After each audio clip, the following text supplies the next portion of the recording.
1장과 요나서 1장부터 4장까지의 말씀입니다. 오바댜부터 요나서까지의 말씀을 오늘 함께 보도록 하겠습니다. 오바댜서 1장의 말씀을 먼저 보도록 하겠습니다. 오바댜서는 1절에 나오는 것처럼 오바댜 선지자가 에돔을 향한 하나님의 묵시를 이야기하고 있습니다. 에돔의 입장에서 본다면 하나님의 말씀인 묵시가 밝고 희망찬 내용이면 좋을 것 같습니다. 하지만 그 내용을 살펴보면 다른 나라를 향하여 하나님의 그 죄악에 대한 질타와 그로 인한 패망의 그 경고가 주어지고 있다는 것을 볼 수가 있습니다. 하나님이 어떤 잘못 때문에 이 에돔을 향한 질타를 이야기하고 계시며 그들을 향한 심판과 멸망을 말씀하고 계신지 한번 보도록 하겠습니다. 우리 10절과 11절의 말씀 함께 읽도록 하겠습니다. 내가 내 형제 야곱에게 행한 포악으로 말미암아 부끄러움을 당하고 영원히 멸절되리라. 내가 멀리 섰던 날 곧 이방인이 그의 재물을 빼앗아가며 외국인이 그의 성문에 들어가서 예루살렘을 얻기 위하여 제비 뽑던 날에 너도 그들 중 한 사람 같았느니라. 에돔이 이스라엘을 향해 어떤 모습을 보여주고 있는지 말씀 안에 잘 드러나고 있습니다. 이 이스라엘이 다른 나라에 의해서 유린을 당하고 있을 때 이 에돔이, 형제된 이 에돔이 보여주고 있는 그 태도가 그 나라를 빼앗고 있는 사람들과 동일하였다라고 이야기를 하고 있었습니다. 형제인 이 나라에게 도움을 주려고 하는 것보다, 그리고 그들과 함께 아픔을 나누기 위해서 힘을 다하는 것보다 그들의 패망을 오히려 기뻐하고 그들을 갈취하는 사람과 동일한 자리에 있었다라고 이야기를 하고 있는 것이죠.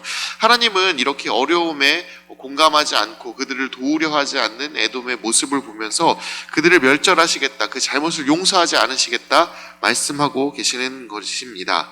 하나님이 어떤 분이신지 오바댜서는 우리에게 잘 알려주고 있습니다. 고통당하는 이웃을 향해 침묵하는 것, 그들을 조롱하는 것이 잘못된 것이라 말씀하시는 분이 바로 하나님이시다 이야기하고 있습니다.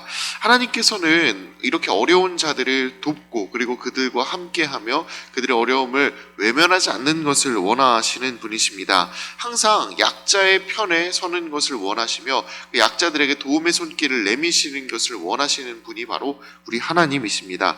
그렇게 우리는 하나님의 뜻을 따르는 사람들이 될 수 있어야겠습니다. 약자의 편에 설 수 있어야 하고 어려움을 겪고 있는 그 어려움의 가운데 있는 그 사람들과 함께 할 수 있는 마음을 가져야겠습니다. 하나님은 적극적으로 하나님의 말씀의 편에 서는 사람들을 원하시며 또 사랑하십니다. 그리고 그들의 삶을 이끌어가는 분이시다라는 것을 기억할 수 있기를 바랍니다. 어제 아모스서 6장에서도 우리는 하나님께서 그 약자들을 생각하지 않고 오히려 그들의 것을 갈취하고 그리고 그들의 것을 갈취함으로 사치와 향락을 누리는 사람들을 향하여 심판의 말씀을 이야기하시는 분이셨다라는 것을 기억하며 항상 하나님이 그 약자의 편에 서는 것을 우리에게도 원하시고 계신다라는 것을 기억하며 항상 돕고 함께하는 일에 힘을 다하는 우리가 될 수 있기를 진심으로 바랍니다. 이제 요나서로 넘어가 보도록 하겠습니다. 요나서 1장입니다. 요나가 하나님으로부터 이 니느웨에 가서 하나님의 그 말씀을 전하라 라는 이야기를 듣습니다. 그러나 요나는 그 하나님의 말씀을 듣기가 싫었고 행하기가 싫었습니다. 그래서 요나는 도망을 가게 됩니다. 요나가 무슨 생각으로 도망하고 있는지 우리 1장 3절의 말씀을 함께 읽어보도록 하겠습니다. 그러나 요나가 여호와의 얼굴을 피하려고 일어나 욥바로 내려갔더니 마침 다시스로 가는 배를 만난지라. 여호와의 얼굴을 피하여 그들과 함께 다시스로 가려고 뱃삭을 주고 배에 올랐더라. 요나는 이 다시스로 향하면서 하나님의 얼굴을 피하려 했다라고 이야기를 합니다. 요나가 하나님을 저는 이해하지 못하고 있었다. 그리고 하나님에 대한 그 생각들을 바르게 갖고 있지 못했다라고 이전까지는 생각을 했었습니다. 그런데 이번에 다시 이 요나서를 읽어보다 보니 하나님과 소통까지 하고 있는 요나가 하나님의 전능하심을 오해하고 있는 것이 과연 맞는가라는 생각을 했습니다. 부부끼리도 살아가다 보면은 그런 생각이 들 때가 있습니다. 잘못을 하면 저 사람이 알고 있는 것 같은데 라는 생각이 들 때가 있습니다. 그만큼 이제 많이 알고 지내고 있고, 그리고 또 나에 대해서 많은 것을 노출했기 때문에 그만큼 나를 같이 사는 사람이 가장 잘 알고 있고, 그리고 저 또한 이 같이 살고 있는 사람의 그런 다른 모습들이나 아니면은 그 평상시와 같지 않은 그런 모습들을 잘 이해합니다. 여러분, 하나님의 선지자로 일한 게 하루 이틀 아니었던 요나 역시도 하나님에 대한 이해는 저는 부족하지 않았을 것이라고 생각을 합니다. 하나님의 그 전능하심과 그리고 하나님의 일하심이 겨우 다시스로 가는 그 배에 탄다고 해서 이제 하나님을 피할 수 있을 것이다, 그리고 하나님이 모를 것이다, 이렇게 생각하는 것이 과연 맞을까요? 저는 그렇지 않다라고 생각합니다. 그래서 이렇게 생각을 해봤습니다. 요나가 다시스로 향하는 배를 탄 것은 지금 시위를 하고 있는 것입니다. 자신을 보내는 것을 좀 포기하세요, 하나님. 아니면 하나님이 좀 그 뜻을 접으세요. 이 니느웨를 구원하고자 하는 그 하나님의 뜻을 좀 접으세요. 이렇게 둘 중 하나를 선택하라고 하나님께 시위를 하면서 배에 탄 것입니다. 여러분, 요나가 이렇게 하나님 앞에 시위를 하고 있는데 그 시위를 보면서 하나님께서는 어떻게 하실까요? 요나의 시위를 바라보시면서도 하나님께서는 그 뜻을 굽히지 않습니다. 요나가 탄 배에 광풍을 보내시고 물소고기 뱃속에 갇히게 하시는 그 일련의 사건들을 통해서 요나에게 하나님이 어떤 분이신지를 하나님께서는 알려주고 계십니다. 우리는 이 사건에서 하나님이 어떤 분이신지를 알 수 있어야겠습니다. 하나님은 우리가 때를 쓴다고 해서 그 뜻과 생각을 꺾으시는 분이 아닙니다. 우리가 고집을 피운다라고 해서 그 뜻을 바꾸시는 분이 아니십니다. 우리가 가장 중요하게 생각하고 또 삶의 1순위로 놓고 살아야 할 것이 무엇인지를 요나서 1장은 우리에게 알려주고 있는 것입니다. 바로 하나님이 원하신 말을 이루어가는 것, 그리고 어떤 상황에서도 하나님을 삶의 가장 중심에 두고 살아가는 것을 원하신다라는 것을 우리에게 말씀하시고 있는 것입니다. 따라서 항상 어떤 상황 가운데서도 하나님을 최우선순위에 두고 하나님의 일을 이루어가는 것을 가장 우선하는 우리가 될 수 있어야 하겠습니다. 2장으로 넘어가 보도록 하겠습니다. 여기서 물고기 뱃속에 갇힌 요나의 기도가 나오고 있습니다. 여기서 주목해서 볼 말씀은 9절에 나오는 기도입니다. 우리 9절의 말씀 함께 읽어보도록 하겠습니다. 나는 감사하는 목소리로 주께 제사를 드리며 나의 서원을 주께 갚겠나이다. 구원은 여호와께 속하였나이다 하니라. 9절 마지막에 나오고 있는 구원이 여호와께 속했다라는 이 말에는 요나가 물고기 뱃속에서 이 3일의 시간을 보내며 깨닫게 된 깊은 그 구원에 대한 통찰이 들어 있습니다. 구원이 인간의 힘으로는 불가능한 것이기에 온전히 하나님의 능력으로 나타나는 것이며 구원의 계획과 완성 또한 온전히 하나님의 손에 있다라고 요나는 고백하고 있습니다. 구원의 모든 과정에 있어서 인간적인 힘과 능력이 포함되지 않음과 그 완성이 하나님께 달려있음을 전적으로 인정하고 있는 것입니다. 하나님의 강권적인 역사가 자신을 비롯한 그 사람들의 손으로 인하여 꺾거나 바꿀 수 없음을 인정하고 있으며 하나님의 주권을 전적으로 인정하는 기도를 드리고 있는 것입니다. 하나님 앞에서 시위를 하고 있었던 그 배를 타는으로 인하여 저는 하지 않겠습니다. 하나님이 뜻을 접든지 저를 보내지 말든지 둘 중 하나를 하세요 라고 이야기하던 요나가 3일간의 그 물고기 뱃속에서의 그 시간에 가운데 깊은 생각을 통하여 드디어 하나님의 일하심에 대한 그 깊이 있는 통찰에 도달하고 있는 것을 보여주는 것입니다. 다시 한번 말씀드리지만 이렇게 깊은 시간을 두면서 하나님의 생각과 뜻을 통찰하려는 삶의 시도는 우리에게 굉장히 중요한 것이라 볼 수 있겠습니다. 굳이 물고기 뱃속이라는 그 어려운 공간을 우리는 찾아가지 않으면 좋을 것 같습니다. 우리는 평상시에 하나님을 더욱더 깊이 알기 위하여, 그리고 하나님의 그 생각들을 더욱더 우리들의 삶 가운데 바르게 적용시키기 위하여 우리의 삶 가운데에서 하나님을 깊이 생각하고 그리고 또 하나님을 떠올리는 그 시간을 우리의 삶 가운데 둘 수 있도록 항상 노력하는 우리가 되기를 진심으로 바랍니다. 3장으로 넘어가 보도록 하겠습니다. 3장에서 요나는 드디어 니느웨에 입성을 합니다.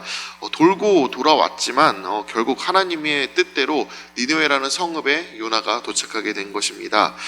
요나서 1장에서 요나는 하나님이 어떤 분이신지를 제대로 깨닫게 되었고, 2장에서는 깊은 생각을 통해 하나님의 구원과 하나님의 일하심이 얼마나 강권적인 역사 가운데 일어나는 것임을 알게 되었습니다.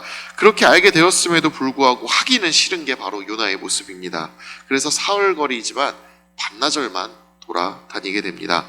그런데 반나절만 돌아다니면서 말씀을 전했음에도 불구하고 놀라운 일이 여기서 벌어지게 됩니다. 여러분, 요나의 선포는 빈약했습니다. 하지만 하나님의 말씀은, 그 말씀의 힘은 강대합니다. 요나의 선포만으로 보면 사람들이 아무도 듣지 않아야 하는 것이 당연해 보입니다. 하나님의 말씀은 이 니느웨라는 곳에서 살아남지 못해야 당연한 것처럼 보입니다. 하지만 하나님의 말씀은 힘이 있어서 니느웨 사람들을 회개하게 만듭니다. 요나가 제대로 하지 않았음에도 불구하고 하나님의 말씀과 뜻이 이루어진 것입니다. 여러분, 이런 말 들어보셨을 것입니다. 장인은 도구 탓을 하지 않는다라고요. 장인의 그 능력은 도구에 의해 한정되지 않는다라는 것입니다. 3장의 상황에 그대로 적용시켜 볼 수 있다라고 저는 생각을 합니다. 하나님의 능력은 사람에 의해 한정되지 않습니다.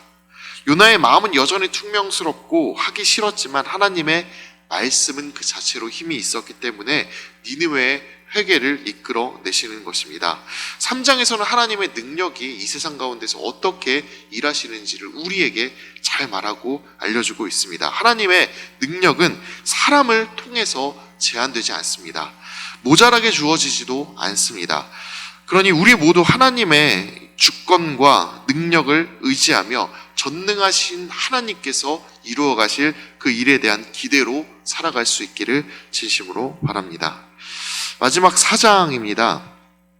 4장에서 요나는 다시 한번 어린아이와 같이 하나님께 투정을 부리며 화를 내고 있습니다. 니느웨 사람들을 구원해 주신 것이 자신의 마음에 들지 않았다라는 것이죠.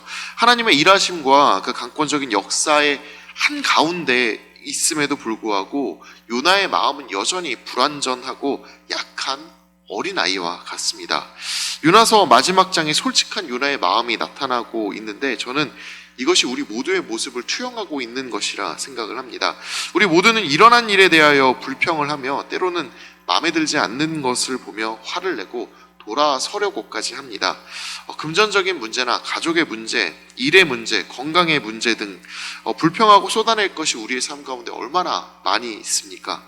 실제로 우리는 그것들을 하나님 앞에 쏟아내며 때로는 불평하고 그리고 마음에 들지 않는다 이야기할 수밖에 없습니다. 그러나 하나님께서는 이 모든 것들이 너의 뜻대로 되는 것보다 더 중요한 것이 있다.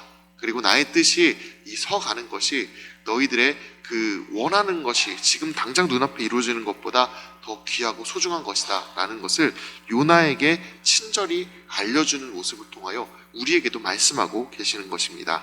너희의 뜻대로 항상 이루어지는 것만이 최선의 결과는 아니란다. 때로는 다른 이들을 살리기 위하여 너희의 뜻과 생각이 희생되어야 할 수도 있고 너희의 평안이 깨지는 것을 통해서도 너희의 삶은 앞으로 한 걸음 더 나아갈 수 있단다. 하나님께서는 그렇게 말씀하고 계시는 것입니다. 우리는 하나님의 뜻을 다 알지 못합니다. 어찌 하나님의 뜻을 다 이해할 수가 있을까요? 그런 우리에게 하나님께서는 오늘도 끊임없이 이야기하고 계십니다. 이해하지 못하는 이해하지 못하고 있는 우리가 그 하나님의 말씀을 들으면서 해야 할 일은 무엇일까요?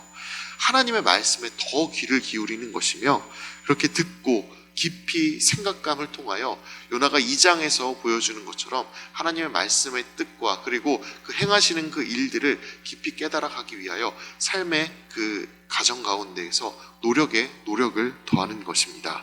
우리가 그렇게 삶의 한가운데서 하나님을 이해하기 위하여 그리고 하나님의 말씀을 더 받아들이기 위하여 경청하고 때로는 깊이 생각하는 그 자리로 나아갈 수 있게 되기를 진심으로 바랍니다. 이제 오바댜와 요나서의 말씀을 함께 경청하도록 하겠습니다. 주의 말씀은 내 발의 등이요 내 길의 빛이십니다. 아멘.